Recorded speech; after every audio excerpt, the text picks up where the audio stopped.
அது ஒரு அழகிய அடர்ந்த காடு. அந்த காட்டில் ஒரு பயங்கரமான கரடி ஒன்று வாழ்ந்து வந்தது. ஒரு நாள் அந்த கரடி மிகவும் பசியோடு காட்டில் உணவிற்காக அலைந்து திரிந்தது. வெகுநேரமாகியும் அதற்கு உணவு கிடைக்கவில்லை. வழியில் ஒரு மரத்தின் மீது பெரிய தேன்கூடு ஒன்றைக் கண்டது. தேன்கூட்டை கண்ட கரடி தேன்கூட்டை கலைத்து அதிலுள்ள தேனை குடிக்க நினைத்து அதன் அருகில் சென்றது. கரடி தேன்கூட்டிற்கு அருகில் செல்லும் சமயத்தில் வெளியில் சென்றிருந்த தேனீ ஒன்று கரடி தேன்கூட்டிற்கு அருகில் வருவதை பார்த்து அதன் அருகில் சென்றது. கரடி அந்த தேனீயை பார்த்து, நான் இப்போது இந்த தேன்கூட்டில் உள்ள தேனை சாப்பிடப் போறேன் என்று சொன்னது. தேனீயும், இது எங்கள் வீடு, இதை ஒன்றும் செய்யாதீங்கள் என்று கெஞ்சியது.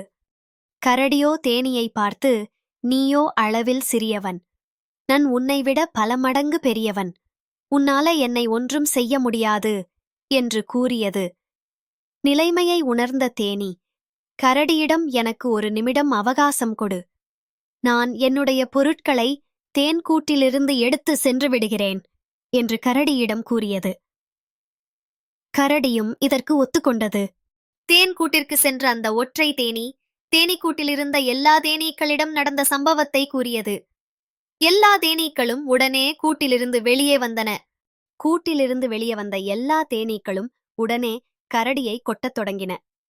கரடிக்கு தேனீக்கள் கொட்டியதால் வழியால் துடித்தது. மேலும் வழி தாங்க முடியாத கரடி ஓடத் தொடங்கியது. தேனீகளும் கரடியை விடாமல் மிகவும் வேகமாக தொடர்ந்து சென்றன. போராட்டத்தின் முடிவில் வீறு வழியில்லாமல் தேனீக்களிடமிருந்து தப்பிக்க கரடி காட்டிலிருந்து ஒரு ஆற்றின் நடுவில் குதித்தது. தேனீக்களும் கரடியை மன்னித்து கூட்டிற்கு சென்றது.